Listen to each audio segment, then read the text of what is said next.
Hello everyone. So our today's topic is plant tissue culture. Plant tissue culture हमारे पास 3 words को मिला के बन रहा है. That is plant, tissue and culture. Plant यानी कोई भी पौधा आ गया. Tissue प्लांट का कोई भी टिश्यू या हम अदर वे में लेके जाएं तो कोई भी ऑर्गन, कोई भी part. And culture that is to grow. यानी प्लांट टिश्यू कल्चर में हमें प्लांट के किसी भी टिश्यू या ऑर्गन से पूरा प्लांट ग्रो करना है. प्लांट टिश्यू कल्चर में हमारे पास कुछ ऐसी टेक्निक्स या टेक्नोलॉजीज़ आती हैं जिनको जब हम प्लांट में अप्लाई करेंगे तो हम उससे हाई यील्ड, क्वालिटी इम्प्रूवमेंट और डिज़ायरेबल करैक्टरिस्टिक्स वाले प्लांट को प्रोड्यूस कर सकते हैं. तो आज के वीडियो लेक्चर में हम पढ़ेंगे plant tissue culture, unique properties of plant tissue culture, basic techniques, advantages and requirements. First of all, what is plant tissue culture? It is the in vitro cultivation of plant cell or tissue under the aseptic condition and controlled environmental condition. Aseptic condition that is free from microorganism, वहाँ पे कोई भी microorganism नहीं होना चाहिए. Controlled environmental condition में हमारे पास आएगा that is artificially controlled condition, जो हम लैब में बनाएंगे.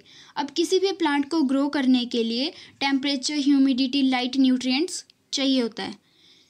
तो जब हम किसी भी प्लांट को लैब में ग्रो करेंगे तो हम वहाँ पे ये सब चीज़ें आर्टिफिशियली मेंटेन करके रखेंगे, तो उसको हम बोलेंगे कंट्रोल्ड एनवायरमेंटल कंडीशंस.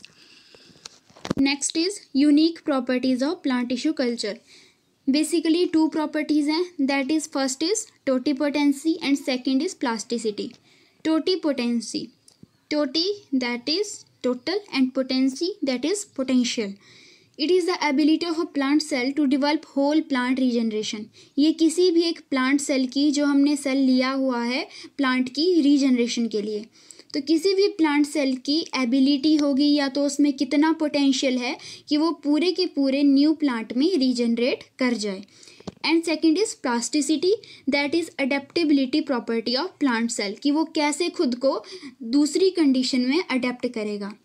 अब अगर प्लांट सेल को हम आर्टिफिशियल मीडियम में रखते हैं तो वो कैसे खुद की ग्रोथ एंड मेटाबॉलिक पाथवे को चेंज करता है ताकि वो उस मीडियम में रह पाए, ग्रो कर पाए. That are the 2 unique properties of plant tissue culture. Next is technique of plant tissue culture. ये हमारे पास बेसिक टेक्निक है प्लांट टिश्यू कल्चर की. मैंने इसका फ्लो डायग्राम बनाया हुआ है. पूरा का पूरा प्लांट टिश्यू कल्चर जो है वो इसी टेक्निक पे चलेगा, तो ये टेक्निक आना मस्ट है. सबसे पहले हम क्या करते हैं, हमने कोई भी प्लांट सेलेक्ट कर लिया, हमने प्लांट सिलेक्शन कर ली. अब हम उसके किसी एक स्पेसिफिक पार्ट की कलेक्शन करेंगे. अब वो स्पेसिफिक पार्ट कुछ भी हो सकता है, हम कोई सेल ले सकते हैं, कोई टिश्यू ले सकते हैं, या हम कोई ऑर्गन ले सकते हैं. फॉर एग्जाम्पल मान के चलो हमने लीफ ले लिया. अब हम उस पूरे के पूरे लीफ के करवाएंगे सरफेस स्टरलाइजेशन. सरफेस स्टरलाइजेशन क्यों करवाते हैं? ताकि हम माइक्रो ऑर्गेनिजम्स को किल कर पाएँ, उसमें कोई भी एक्स्ट्रा माइक्रो ऑर्गेनिज्म, कुछ भी बैक्टीरिया ना रहे. फिर उसके बाद जो हमने लीफ लिया था जिसकी हमने सरफेस स्टरलाइजेशन करवा दी, ठीक है, वो कैसा हो गया? फ्री फ्रॉम माइक्रो ऑर्गेनिज्म हो गया. तो हम उसके लीफ पार्ट को छोटे छोटे पीसेज में कट कर देंगे, दैट इज़ एक्सप्लांट. जो हमने छोटे छोटे पीसेस में उसको कट किया लीफ को, उस एक पर्टिकुलर पीस को हम बोलेंगे एक्सप्लांट. जो उसमें से बेस्ट वन होगा उसको हम ले लेंगे, ठीक है. फिर उसके बाद हम उसको under aseptic condition, aseptic condition that is free from micro organism again, तो हम उसको क्या करेंगे, न्यूट्रिएंट मीडिया में ट्रांसफ़र कर देंगे, जहाँ पे जो भी उसकी न्यूट्रिशनल रिक्वायरमेंट्स हैं, उसके टेम्परेचर, ह्यूमिडिटी, लाइट है, जो भी उसे ग्रो करने के लिए चाहिए, तो हमने उसको उस मीडियम में ट्रांसफ़र कर दिया. अब एक्सप्लांट जो था वो ग्रो करना स्टार्ट करेगा, उसकी ग्रोथ स्टार्ट होगी. उससे हमारे पास क्या बनेगा? प्लांटलेट बनेगा. प्लांटलेट किसे बोलते हैं? छोटे छोटे पौधे. प्लांटलेट बन गया तो उसके बाद हम उसको क्या करेंगे, फील्ड में ट्रांसफ़र कर देंगे उसकी फर्दर ग्रोथ के लिए. That is the basic technique of plant tissue culture. और इसमें से एक सबसे इम्पॉर्टेंट पॉइंट है कि पूरी की पूरी प्रोसेस जो है वो अंडर एसेप्टिक कंडीशन होती है. So in this way a new plant is regenerate by this plant tissue culture. Next is advantages of plant tissue culture. First is regular and uniform supply of raw material for crude drugs. बहुत सारी medicines, बहुत सारे drugs जो हैं वो plant material से बनते हैं। रॉ प्लांट मटेरियल जाता है, उससे आगे जाके नेक्स्ट उसकी प्रोसेसिंग होती है। तो इस वे से प्लांट टिश्यू कल्चर से हम एक रेगुलर और यूनिफॉर्म सप्लाई कर सकते हैं रॉ मटेरियल की। Next is overcome fluctuations in quantities. Quantity में कोई भी फ्लक्चुएशंस ना हो वो हम चेक कर सकते हैं। डिजीज़ फ्री प्लांट हम प्रोड्यूस कर सकते हैं, क्रॉप इम्प्रूवमेंट कर सकते हैं, and easy purification and biosynthesis of chemical compounds. That are the few advantages of plant tissue culture. Next is requirements. First of all हमारे पास आता है equipments and apparatus, cleansing and storage facility, nutrient media preparation room, sterilization room, aseptic chamber, culture room and observation and recording area. First of all आएगा equipments and apparatus. कुछ ऐसे equipments और apparatus होते हैं जिनका हमें प्लांट टिश्यू कल्चर में बहुत ज़रूरत होती है, या बोल सकते हैं ये बेसिक नीड है। For example laminar air flow, autoclave, water bath, incubator, pH meter and inverted microscope. इनको हम आगे जाके डिस्कस करेंगे। Second is cleansing facility and storage facility. हमारे पास जितने भी लैबवेयर हैं, इक्विपमेंट्स हैं, अपैरेटस हैं, प्लांट मटेरियल हैं, उनको क्लीन करने के लिए और स्टोर करने के लिए प्रॉपर फैसिलिटीज़ होनी चाहिए।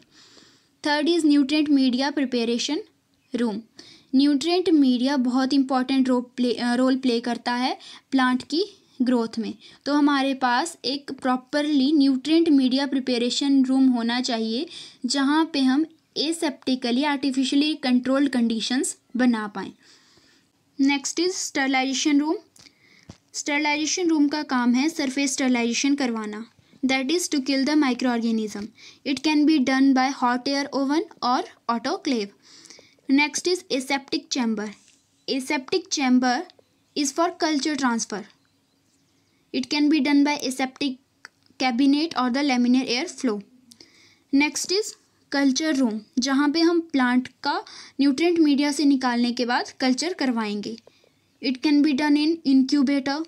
And last is observation and recording area, जहाँ पे हम प्लांट की पूरी ग्रोथ उसको ऑब्जर्व करके रिकॉर्ड करेंगे। Now we will discuss about some basic equipments and apparatus of plant tissue culture. First is laminar airflow or tissue culture hood. Laminar airflow as a aseptic chamber काम करता है, जहाँ पे ये हमें पार्टिकल फ्री वर्किंग प्रोवाइड करवाएगा। It is used to prevent the airborne contaminants and to provide a work area with aseptic conditions, जहाँ पे कोई भी माइक्रो ऑर्गेनिज्म ना हो। Next is autoclave. इसको हम as a sterilization room use करते हैं, जहाँ पे हम सरफेस स्टरलाइजेशन करवाएंगे। It is use to decontaminate the certain biological waste and sterilize the media, instrument and the labware. Next is water bath. Incubate samples in water at constant temperature over a long period of time, and it is used up to 99.9 degree Celsius. Next is incubator. Incubator को हम as a culture room use करते हैं। It is use to grow and maintain the microbiological culture and cell culture. It maintain the optimal temperature, humidity, carbon dioxide, oxygen content in atmosphere inside. जो मैंने बताया था artificially controlled conditions, वो सारी की सारी मेंटेन्ड होती हैं इंक्यूबेटर में, जहाँ पे फर्दर प्लांट की ग्रोथ स्टार्ट होती है। Next is pH meter. It is use to measure the pH of a plant tissue. Optimum pH should be 6.4। अगर हम नॉर्मली बात करें तो माना जाता है कि अबव 6.4 पीएच अगर हो जाए तो plant is prone to insect attack, and below the 6.4 pH plant is prone to specific disease. Next is inverted microscope. It is used to view the bottom of a petri dish or flask since the culture is growing on the bottom of dish. Culture कहाँ पे grow हो रहा होगा? जो हमारी dish है उसके बिल्कुल बॉटम में, तो वहाँ पे देखने के लिए हम इन्वर्टेड माइक्रोस्कोप का यूज़ करते हैं, क्योंकि इसमें जो ऑब्जेक्टिव फेसेस होते हैं वो अपवार्ड साइड होते हैं। Next is nutritional requirements. अगर प्लांट नेचुरली ग्रो करेगा तो अपने सारे न्यूट्रिशन वो खुद एक्वायर कर लेगा, लेकिन अगर हमें प्लांट को लैब में ग्रो करना है तो सारी न्यूट्रिशन हमें खुद प्रोवाइड करवानी पड़ेंगी। तो इसमें हमारे पास आता है inorganic nutrients, carbon source, organic nutrient, plant growth regulator and solidifying agent. First of all inorganic nutrients हमारे पास 2 टाइप के हैं, that is macro nutrients and micro nutrients. Macro nutrients आते हैं that are required in large quantity for growth of cell or tissue, that is more than 30 ppm, and micronutrients that is जो small quantities में चाहिए, that are required in small quantity less than 30 ppm। Macronutrients में हमारे पास basically आते हैं nitrogen, potassium, phosphorus, calcium, magnesium, sulphur. And micronutrients में हमारे पास आते हैं that is iron, manganese, iodine, boron, nickel, copper and zinc. Second is carbon source. Carbon source वो होगा जिसको हम न्यूट्रिएंट मीडिया में ऐड करेंगे in the form of carbohydrate, और जो फर्दर प्लांट यूज़ करेगा as a source of energy. तो अगर जो हम न्यूट्रिएंट मीडिया में ऐड करते हैं commonly as a carbon source, वो हमारे पास हैं सुक्रोज एंड ग्लूकोज, और जो हम रेयरली यूज़ करते हैं that is maltose, lactose and starch. Third is organic nutrient. Organic nutrients में हमारे पास आता है vitamins, amino acids and other organic supplements like coconut milk, yeast, tomato juice, corn milk and organic juice. Vitamin में basically thiamine, vitamin B3, biotin, riboflavin, ascorbic acid, vitamin E, folic acid. And amino acids में हमारे पास आता है glycine, arginine, glutamine and tyrosine. Fourth is plant growth regulator. कुछ ऐसे chemical जो plant की ग्रोथ को रेगुलेट करते हैं, दैट इज़ उसके मॉर्फोलॉजिकल स्ट्रक्चर को और फिजियोलॉजिकल प्रोसेसेस को। For example auxin, cytokinin, gibberellin, abscisic acid and ethylene. Last is solidifying agents. अगर हमें प्लांट को सॉलिड मीडियम में ग्रो करना है तो हमें कुछ सॉलिडिफाइंग एजेंट्स की ज़रूरत पड़ती है। For example agar agar agar को हम 0.5 to 1% कंसनट्रेशन में यूज़ करेंगे एंड pH हमें यहाँ पे मेंटेन करनी है 5.6 to 5.8। Here is the important point, that is agar is obtained from the seaweeds belonging to red algae. That's all about today. Thank you so much.